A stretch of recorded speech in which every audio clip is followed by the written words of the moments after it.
what's up everyone? Yan guys, nandito guys ang isa nating nanay dito po sa aking probinsya. Yan, interview natin siya guys at bibigyan niya tayo ng isang napakagandang awitin. Hi nanay, how old are you nanay? I am 79 years old. Alright, then when is your birthday?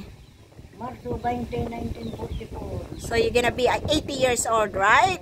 O, tingnan nyo guys, napaka-ano nyo pa guys, lakas niya pa yan guys, alam nyo, nagdadrive pa yan siya ng, ng motorbike. Okay, can you please sing one song for us, nanay? Please? Halik, halik, halik mo sa umaga.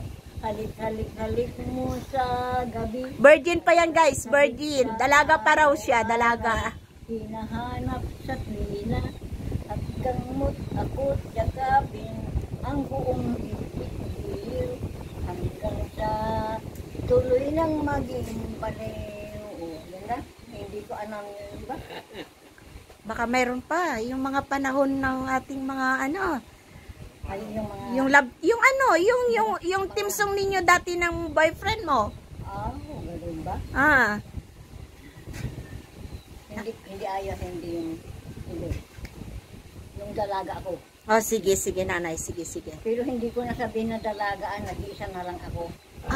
Okay, sige. Kasi ako ang dalaga, anak Margarita, pero tanggalin ko yung anak.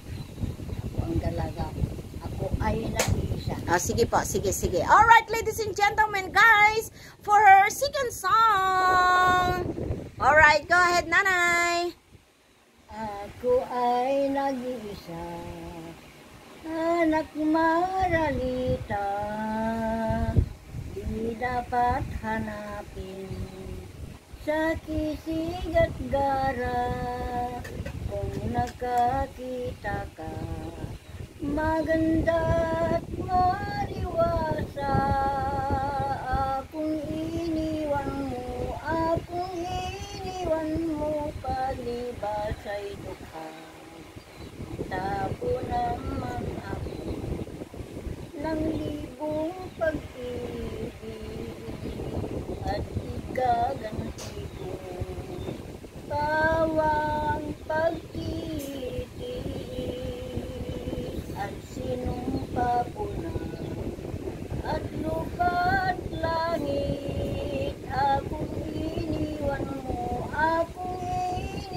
mo, di dapat umibig. Yun na lang. Yay! Thank you, nanay. Thank you. Yan guys, hahanapan ko daw yan siya guys ng binata. Pero sabi niya sa akin, hihipuin niya pa daw muna bago daw niya sasagutin. Yan ang sabi niya guys, pag malaki daw, pasado. Pag maliit, hindi daw. So guys, maraming salamat. Ano nga pala pong pangalan ninyo, nanay? Ang palayaw ko, Tinay. Marcelina Sabado. Sagusyo Sabado. Oh, okay guys. Yan po yung aming mga nanay dito sa aming probinsya. Maraming salamat, nanay. Thank you po. Pangit na kasi yung boses ko, yung magsigaw na. Hindi ko kaya noon. Maganda pa rin. Ganti pa rin ang bago. Galing nga eh. O sige na, ituloy mo na yung pagkain ng kalamay, okay? Ay, tapos na ako. Pero wag niyo sasabihin nagkape kayo sa nagtitirapi baka mamaya hanapin nila ako sa akin galing yung kape. Alright guys, thank you everyone and thanks for watching.